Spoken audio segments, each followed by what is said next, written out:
실제로 보니까 더 예뻐. 어떡해. 아니 막 땅을 사주고 싶게 생겼잖아. 아니.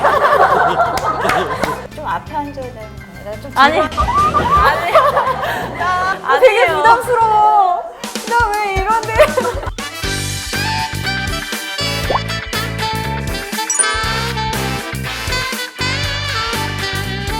오늘은 이제 주변을 살펴라 이런 얘기를 이제 해보려고 해요. 너무 어린 나이에 관심을 가지시는 거 아니에요?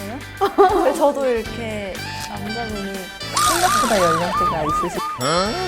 제 또래일 줄 알아. 제 또래일 줄 알아.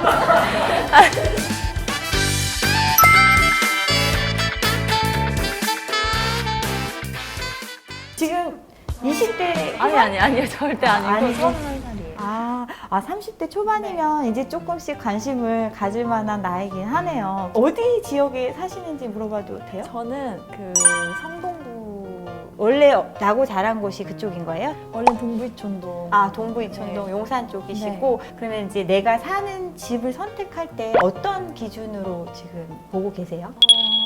저는 아무래도 교통편이나 그 활동하는 그런 지역에서 가까운 조금 근접한 곳이나 약간 서울 중에서도 좀 중심지에 있어야지 제가 뭐 친구들을 만나거나 할 때 편하더라고요. 진짜 그 주리 씨는 좀 남다른 것 같아요. 정말 예쁜 사람들한테는 되게 후해요. 왜냐하면 보통 사람들이 오를 때 가격이 오를 수 있는 데가 어딘지를 기준으로 집을 고르거든요. 그 접근이 되게 잘못됐다고 생각을 해요. 물론 내가 집값이 오르면 좋겠지만 그리고 안 떨어졌으면 좋겠지만 그런 거 이전에 집이라는 게 이제 내가 살아야 되는 공간이기 때문에 나한테 가장 큰 효용을 줄 수 있는 데를 골라야 된다고 생각을 하거든요. 그래서 이제 주관적인 기준하고 객관적인 기준이라는 게 있어요.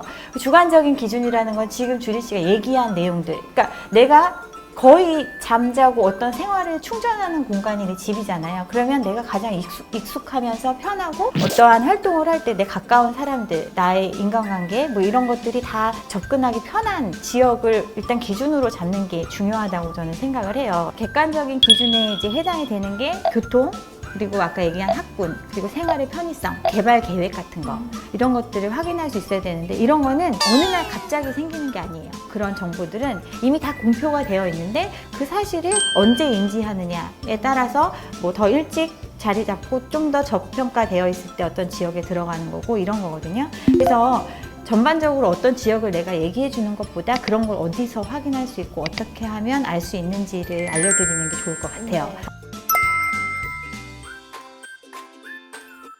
어디서 확인할 수 있느냐면 도시계획 포털이라는 사이트가 있어요. 이제 우리가 서울 같은 경우도 10년 단위로 계획을 세워요. 그래서 2020년부터 2030년 해서 2030 계획이라는 게 이미 발표가 되어 있어요. 거기에 보면 서울의 주요 도심들, 어디가 서울의 중심 기능이 모여지는 지역이고 또 그 기능을 받쳐주는 다른 지역들이 다 표시가 되어 있거든요. 그래서 그런 것들을 한번 사이트에 들어가서 확인을 해보고 그 지역 인근에 어떠한 거점이 있는지 그리고 그 거점과의 연계성이 어떤지를 이렇게 살펴보는 작업이 필요해요. 그리고 지도랑 친해지는 게 되게 중요해요. 왜냐하면 우리가 막연하게 다니는 데만 다니지 공간적으로 지각하지를 잘 못하더라고요. 그래서 저 같은 경우는 지도 웬만 5개가 깔려 있거든요. 그러니까 내가 당장 사지 않더라도 그냥 관심을 가져주라 이거죠. 네네. 내가 무슨 말인지 알죠. 네, 아니 그리고 예쁜 데다가 이런 것까지 잘 알면 진짜 얼마나 좋겠어. 그렇게 지역이 선정이 되고 나면 어떤 내가 직접 집을 사지는 않더라도 그 지역들을 비교를 해볼 줄 알아야 되는데 아파트 구조 평면도 같은 거 베이 이런 건 아나요? 베이요? 3베이, 4베이 뭐 이런 거 판상형, 타워형 이런 건 아시죠? 여긴 어딘가요? 나는 누구? 아파트 구조에 관한 얘기인데 한상은 옛날 스타일, 타워는 요즘 스타일. 70점. 아니야?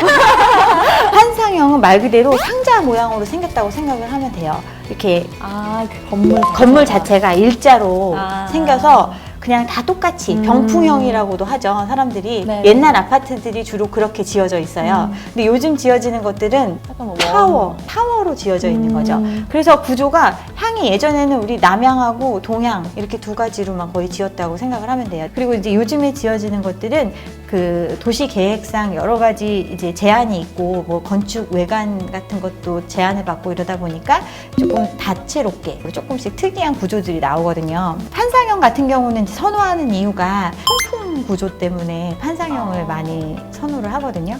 우리가 이제 집안의 실내를 환기시키고 뭐 이렇게 하려면 바람이 들어왔다가 나가야 되잖아요. 타워형 같은 경우는 중심을 두고 아파트가 이렇게 배열이 되다 보니까 바람이 나가는 길이 다르죠. 근데 판상형을 일자로 지어놓으면 앞에서 들어오면 뒤로 나갈 수가 있는 구조니까 선호를 하는 거죠. 베이는 거실을 중심으로 해가지고 전면에 보이는 방과 거실의 개수를 우리는 베이라고 해요. 보통 구조가 현관 딱 들어가면, 그러니까 들어가기 전에 방 하나 있고 거실 있고 또 그 다음에 양 사이드로 방이 있고 이런 식으로 보통 구조가 되어 있잖아요.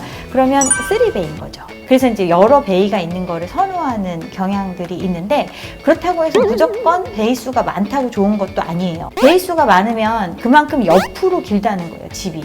그러면 그만큼 폭은 줄어들겠죠. 그러니까 그 구조 활용 자체가 조금 다를 수도 있는 거죠. 그래서 이제 베이가 무조건 중요한 건 아니고, 보통 통상적으로는 3베이 정도면 그렇게 나쁘지 않은 상태다라고 생각을 하시면 되고, 집 중에서도 이제 뭐 사이드 집이 있고 판상형 같은 경우도 일자로 쭉 있으니까 1, 2, 3, 4호가 있잖아요.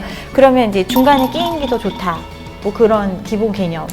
왜 그러냐면 바로 외부랑 맞닥뜨리는 벽이랑 중간에 집이 하나 있고 맞닥뜨리는 벽이랑 온도나 냉기 이런 거 있잖아요. 결로 현상이 좀 덜 날 수 있거든요, 중간에 끼인 집이. 그리고 아파트 단지 내에서 어떤 뭐 쓰레기 처리 시설이라든가 뭐 놀이터 위치 뭐 이런 것들도 검토를 해서, 그게 또 있으면 편하기도 하지만 일정 부분 좀 거리가 떨어져 있어야지 좋은 것도 있잖아요. 그런 것도 꼼꼼히 보면서, 임장 이제 앞으로 하실 거라고 하니까 그런 것들도 좀 보면서 고르셨으면 좋겠어요.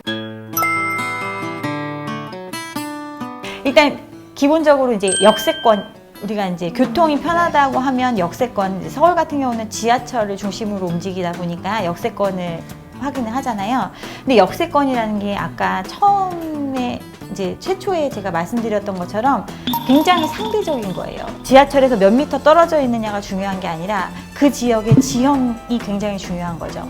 경사로로 100m 걷는 거랑 평지로 200-300m 걷는 거랑은 차이가 있잖아요. 그러니까 그 역세권이라는 게 내가 통상적인 사람이 그냥 일상적으로 생활할 때 이 정도는 걸어 다닐 수 있는 거리냐를 파악을 해야 되는 거죠. 임장을 했을 때는 실제로 내가 걸어보면서.